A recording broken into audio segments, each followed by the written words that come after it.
नमस्कार। कृषि जगत चैनल पर आपका स्वागत है। आज 15 अगस्त है और आज हमारे भारत देश की आज़ादी को 75 साल पूरे हुए हैं।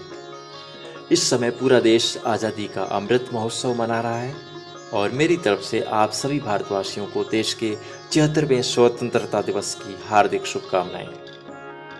मित्रों, मैं हूं आपका साथी अचल सिंह देवराज और आज के इस बुलेटिन में बात करेंगे राजस्थान के मौसम के बारे में कि अगले 24 घंटों के दौरान और आगामी 4-5 दिनों में मौसम कैसा रहेगा। तो सबसे पहले मौसमी सिस्टमों की यदि बात करें तो गुजरात के सौराष्ट्र रीजन के पास जो अरब सागर में डिप्रेशन मौसमी सिस्टम बना हुआ था वो अब कमज़ोर होकर के एक निम्न दबाव के रूप में है और अब वो लगातार पश्चिम दिशा में आगे बढ़ता हुआ भारत के तटों से काफ़ी दूर जा चुका है। और अब यदि दूसरे मौसमी सिस्टम की बात करें तो बंगाल की खाड़ी के उत्तरी भागों पर 13 अगस्त को एक और कम दबाव का क्षेत्र बना था और उस सिस्टम ने कल और इंटेंसिफाई यानी कि मजबूती पकड़ते हुए डिप्रेशन का रूप लिया। और आज 15 अगस्त की सुबह को देखा जाए तो ये सिस्टम छत्तीसगढ़ से मध्य प्रदेश में प्रवेश करने वाला है और ये सिस्टम आज दोपहर के आसपास मध्य प्रदेश के शहडोल, उमरिया और कटनी के आसपास होगा। और आज रात्रि में मध्य प्रदेश के उत्तर पश्चिमी इलाके झांसी और शिवपुरी के आसपास तक इस सिस्टम के पहुंचने की संभावना है। और इस बारे में भारत मौसम विज्ञान विभाग का कहना है कि अब ये मौसमी सिस्टम और मजबूत नहीं होगा, यानी कि डीप डिप्रेशन नहीं बनेगा, बल्कि अगले 24 घंटों में कमज़ोर होकर के लो प्रेशर एरिया के रूप में कल सुबह राजस्थान के कोटा संभाग के इलाकों में प्रवेश करेगा। और इस सिस्टम के असर से छत्तीसगढ़ और मध्य प्रदेश के इलाकों में भारी बारिश का दौर जारी है और मानसून ट्रफ भी इस समय अपने सामान्य स्थिति में श्रीगंगानगर के दक्षिणी हिस्सों से लेकर बीकानेर, चूरू, सीकर, जयपुर और सवाई माधोपुर होकर के डिप्रेशन मौसमी सिस्टम के केंद्र से होकर के बंगाल की खाड़ी तक जा रही है। और अब ट्रफ रेखा का पश्चिमी सिरा तेजी से दक्षिणायन हो रहा है और हमें उम्मीद है कि कल सुबह तक ट्रफ रेखा जैसलमेर, फलौदी, जोधपुर, अजमेर और कोटा संभाग के जिलों से होकर के गुजरेगी। 13 अगस्त को पश्चिमी राजस्थान समेत राजस्थान के अन्य भागों में हल्की से मध्यम तो कहीं पर भारी बारिश की गतिविधियां देखी गई थी और कल रात्रि 8:30 बजे तक जयपुर मौसम विभाग से प्राप्त बीते 24 घंटों के बारिश के आंकड़ों पर यदि नजर डालें तो सबसे ज़्यादा बारिश बारां के अंता में 19 मिलीमीटर दर्ज हुई है, जबकि जयपुर के वनस्थली में 11.1, जयपुर शहर में 4.5 और बाड़मेर में 2.8 मिलीमीटर बारिश दर्ज हुई है। इसके अलावा कल राज्य के अधिकांश भागों में बादलवाई के साथ मौसम शुष्क रहा, लेकिन बीती रात से मौसमी परिस्थितियों में काफ़ी कुछ बदलाव आया है। श्रीगंगानगर और हनुमानगढ़ जिलों सहित चूरू, झुंझुनू, सीकर, जयपुर, धौलपुर, करौली और टोंक जिलों के आसपास वाले इलाकों में हल्की से मध्यम दर्जे की बारिश हुई है। और अगले 24 घंटों के दौरान यदि देखा जाए तो इस समय ट्रफ रेखा जो राजस्थान के उत्तर पूर्वी भागों से होकर के गुजर रही है वो डिप्रेशन मौसमी सिस्टम के प्रभाव से धीरे धीरे दक्षिणायन हो रही है और जैसे जैसे ट्रफ रेखा का पश्चिमी सिरा दक्षिणायन होगा वैसे वैसे पहले उत्तर पूर्वी जिलों में, फिर दक्षिणी जिलों में और बाद में पश्चिमी जिलों में बारिश की गतिविधियां तेज होगी।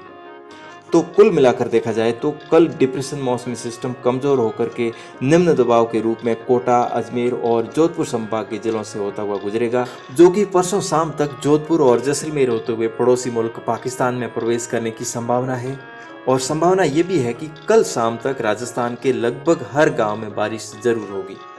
और इस सिस्टम का सर्वाधिक असर भारी बारिश के रूप में कोटा संभाग और उदयपुर संभाग के सभी जिलों में और जोधपुर संभाग के दक्षिणी भागों में देखने को मिलने की प्रबल संभावना है।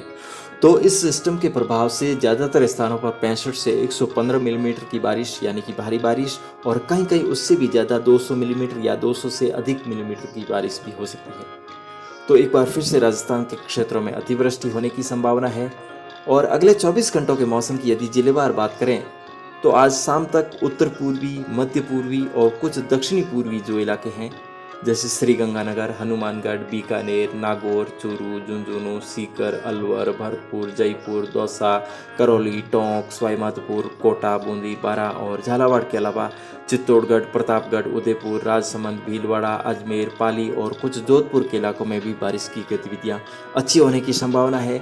और जैसे जैसे ट्रफ रेखा और नीचे आएगी और सिस्टम भी राजस्थान के बेहद करीब होगा तो आज रात्रि के समय जोधपुर के सभी भागों में और सिरोही, जालोर और बाड़मेर के इलाकों के अलावा जैसलमेर के भी अधिकांश भागों में कल सुबह तक हल्की से मध्यम दर्जे की बारिश होने की प्रबल संभावना है। यानी कि अगले 48 घंटों में राजस्थान के हर गांव और ढाणी तक बारिश जरूर होगी।